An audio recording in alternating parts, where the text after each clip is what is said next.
In the Japanese cartoon system, sexually based offenses are considered par for the course. In the far reaches of outer space, the robots who investigate these vicious felonies are members of an elite squad known as the Mecha-May and Mew-Bot show. Japanese cartoons, like all cartoons made for kids, mostly play to their audience. Children often dream of doing grown-up things and they get crushes on older, more mature people. It's perfectly normal to feel the pangs of first love for an older kid, a teacher, or the friend of a parent.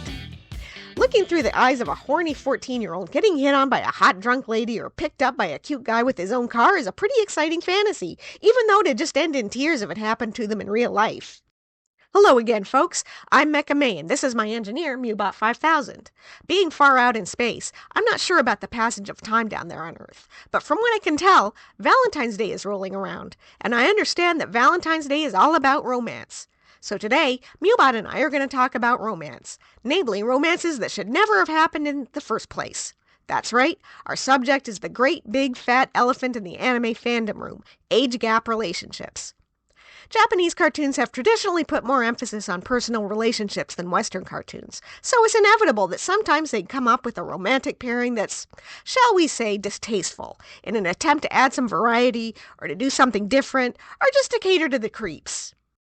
Of course, there's a spectrum to this sort of thing, from looks bad but is actually perfectly fine to, oh no, someone call the cops! Some you've probably heard of, some you may not know about, so let's have a look at the spectrum now. We'll start with this end of the spectrum, which I call tall guy, short girl syndrome. These are pairings that at first glance might look like Chris Hansen is about to appear to offer someone a seat, but are actually perfectly okay. The couple at the furthest end of the spectrum is probably Nozaki and Sakura from Monthly Girls' Nozaki-Kun, which is also the most recent example here. Nozaki and Sakura are the same age and in the same year in school, but Sakura is a petite little squirt in comically oversized hair bows, and Nozaki towers over most of his classmates, plus he has the general demeanor of a middle-aged man. Incidentally, while there was only one season made of the anime, everyone out there should read the manga, which is still coming out and is published in English by Yen Press.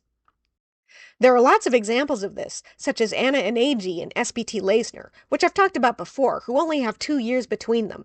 There's also June and Zero from High Step June, a 1985 anime based on a manga. June and the boy she's in love with, Zero, look pretty alarming at first, but it turns out June is actually just a really short 14-year-old who still hasn't been visited by puberty-sama. Zero is only 2 years older than her, but he's still in her class because he's the campus Frankenstein.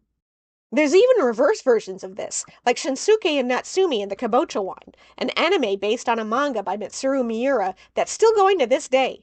Little Shinsuke is unusually short for his age and has a Napoleon syndrome to prove it, but he's in a relationship with the gigantic but sweet Natsumi, who loves him for some reason.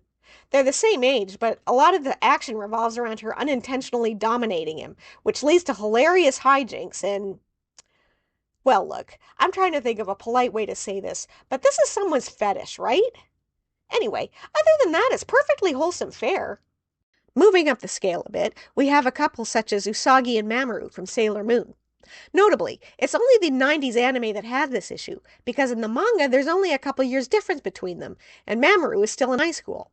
The OG anime aged him up into a grown-ass college man for reasons we will never truly comprehend. Maybe they were playing up to their primary audience of young girls to make him more aspirational boyfriend material. Or maybe they were playing up to their secondary audience of grown-ass men who like looking at young girls in sailor suits. We'll never know what this ancient civilization intended.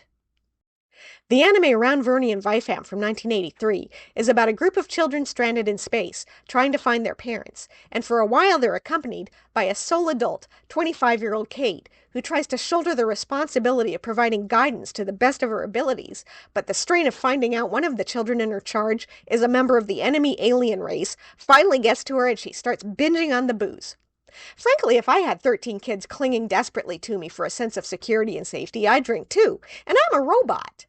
Anyway, that's what she was doing when one of the kids, 14-year-old Roddy, comes into her quarters and gets the surprise of his life in the form of a drunk lady locking lips with him.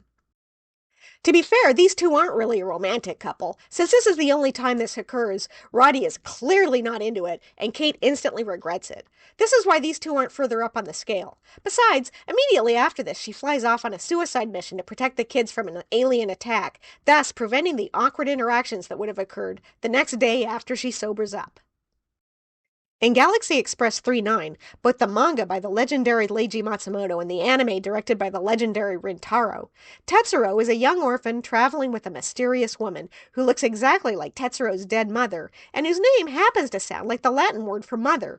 They're not a romantic couple, except for a goodbye kiss Maytel gives to Tetsuro at the end. But he's clearly in love with her, and the whole story revolves around the theme of his awakening into manhood, which is signified by the kiss. If you take this scene at face value, you definitely think about calling the cops, and that's even without knowing she's literally a clone of his mother.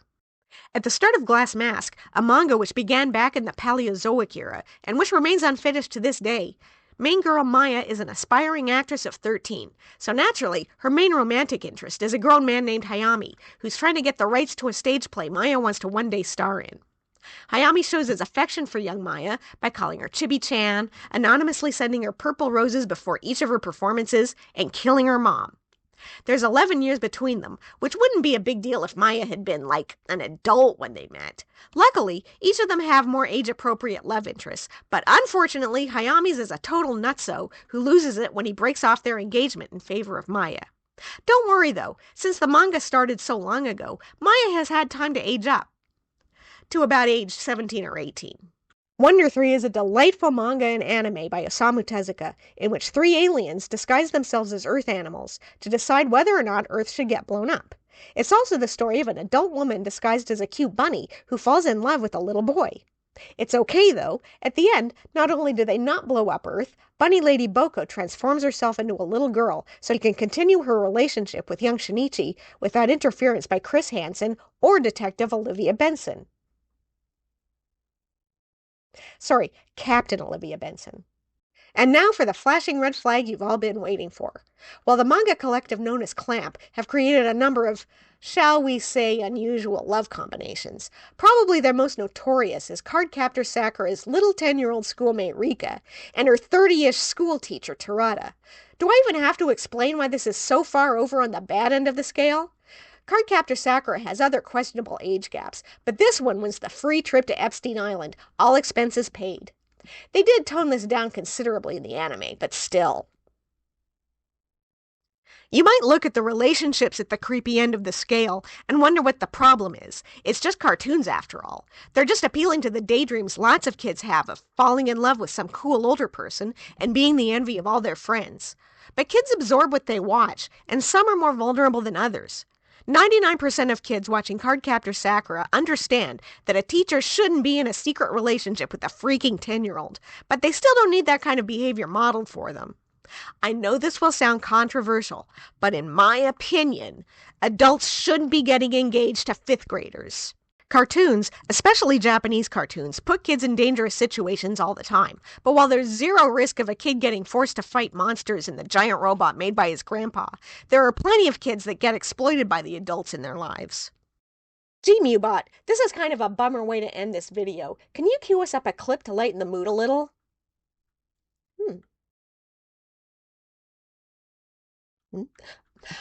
Mew-Bot!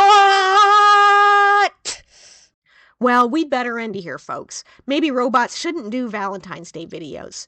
I know we left out a lot of alarming anime couples, so let us know in the comments if we skipped your favorite, or least favorite. Anti-favorite?